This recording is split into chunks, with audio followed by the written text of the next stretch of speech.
Okay, Lewis, here are how would I call these? 5 politically incorrect investments that you can make, companies you can buy stock in. And I know you're a big stock guy. You're an expert in the stock market. Not really. If you had to pick one of these, I want you to rationalize for me, which would you invest in? Okay, here are the 5 choices. Halliburton. We know all about why they're politically incorrect. Of course, lobbying against the valve that could have prevented the oil spill, among many other things. Monsanto. Okay. BP. Altria, formerly Philip Morris, which makes cigarettes. And XE Services, which, if you haven't heard of, is also known as Blackwater, the mercenary whatever group that has been so involved in the Middle East. If you had to put your money into one of those, rationalize which one you would feel the best about. From a strictly moral standpoint. From a moral standpoint. Forget about which you think will go up or go down in value.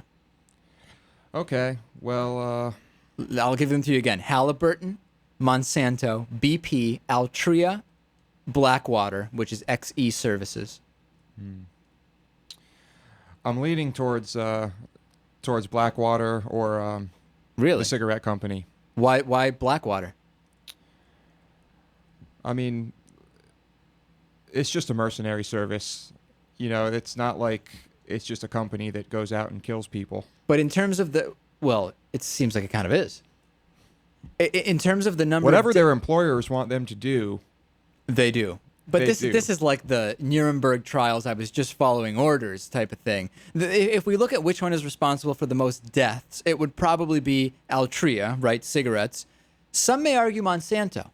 Would they not? I suppose. I don't know. We're getting into a whole thing of, well, how many cancers are related to the way food is treated? Another thing, I mean, people know the risks of cigarettes, and I don't think it's any secret now, and they decide to do it anyway. Right. Whatever. So you don't think Altria is immoral in any way? Well, it's kind of the same situation. It's kind of the same thing. All right. Well, my choice is Halliburton.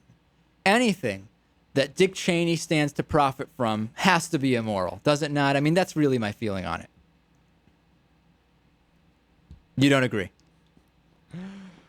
Well, I'm not going to sit here and call the guy the devil. But you would invest in Halliburton.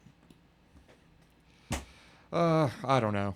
All right. That's probably the only one on the list that I'd really stay away from. Well, speaking of cigarettes, there is a Congressional Cigar Association, which turns out is actually a front for lobbyists. This is incredible. I don't know what it is about lobbyists and particularly Republicans and cigars. Remember when we had Horace Cooper on the show, the annoyingly conservative, one of the few African-American conservatives who I don't know if is still under indictment or not. I met him at a New York conference, and he said, hey, a bunch of us conservatives are going out to a cigar bar. We're going to have some cigars and scotch.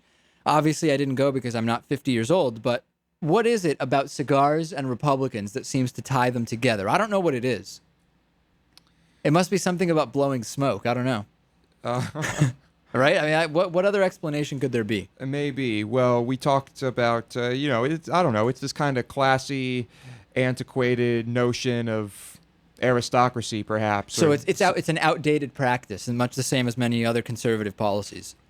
Perhaps. I'm just speculating. Even though we can't blame it all on conservatives and cigars, because Bill Clinton did bring the cigar back into the national discussion some years ago, did he not? Yes. He absolutely did. Well, John McCain is saying paying teachers is pork, but let's give Raytheon and other contractors a tax break. This is unbelievable. Listen to what he said the other day at an Arizona Senate debate. Mr. Deegan, thank you very much. The final question, directed question, goes to Senator McCain. You have stated your opposition to extending unemployment benefits. Now, isn't that hurting many of your constituents here in Arizona, where the unemployment rate is above the national average? And what would you do to bring jobs back to Arizona? Well, thank you. On the issue of unemployment benefits, of course, we Republicans in the Senate, under the leadership of Mitch McConnell and John Kyle, who's doing a fantastic job, we want to extend unemployment benefits, but we want it paid for, because there are so many things that the Democrats lard onto it, whether it be for hiring new teachers or other programs that they keep adding on to it to force us to vote yes. Right. And I'm proud that we've stood up and said no.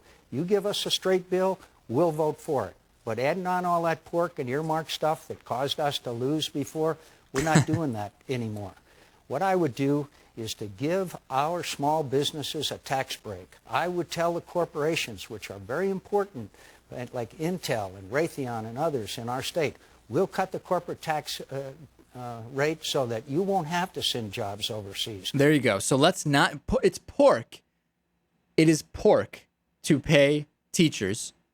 Let's instead give Raytheon a tax cut. It's incredible. It's incredible logic. Because Raytheon, Intel's really going to keep, really going to start hiring people in this country if they get a tax break. If they get a marginal tax break, Yeah, all of a they'll sudden... stop outsourcing. They will stop outsourcing, right? Right, please. Fantastic. Incredible. Well, last week's poll, should burqas be banned either for safety, security, or human rights issues? 43% said yes, 47% said no, 10% were not sure. Controversial, we'll see what happens with it. The new poll, in light of a recent scientific discovery, which came first, the chicken or the egg? Go to midweekpolitics.com and vote now. You can also email us, radio@midweekpolitics.com. A lot of emails about Mel Gibson. Here's one. You guys are total idiots. We've heard that before. Have you never gotten angry before and said some stupid stuff? A guy uses some harsh words and you guys get all ruffled? Pansies. And here's another one defending Mel Gibson, saying he is not racist. You say pack means animals? Remember, of course, Mel Gibson saying he said his wife would deserve to get raped by a pack of N-words. Your assumptions are ridiculous. I call my family a pack, a crew, a gang. Does that mean I think my wife and kids are animals? He's talking about a group of bad people with hurtful and ill intentions. So yes, you idiot, they are animals. Open your minds. And lastly, Lewis is absolutely right. It's the first time we've ever heard that in an email. Alcohol disinhibits. It doesn't make people say things that are contrary to what they actually believe. Who does, other than this guy and Whoopi Goldberg, does anybody believe Mel Gibson is not a racist? I don't know anybody else. So maybe him too. Maybe Mel Gibson. Mel Gibson himself.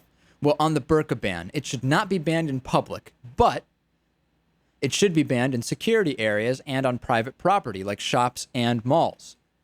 Okay, that's certainly one point of view. And then somebody with a personal insult. I believe you're an idiot, David, because it's culture. I say don't make them wear it, but there are a decent amount of women who wear them on their own. And if you want to say it's a safety issue, then maybe we should ban tank tops and slutty clothes in America, because that's a safety issue, because girls get raped for what they wear. Think about that. We've heard that before, haven't we?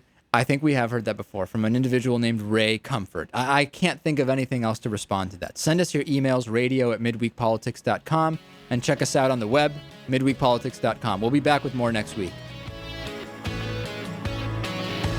You've been listening to Midweek Politics with Dave Pakman.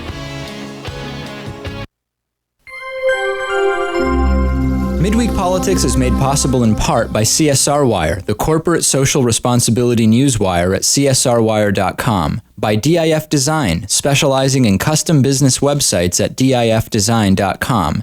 To find out more about underwriting Midweek Politics, visit midweekpolitics.com.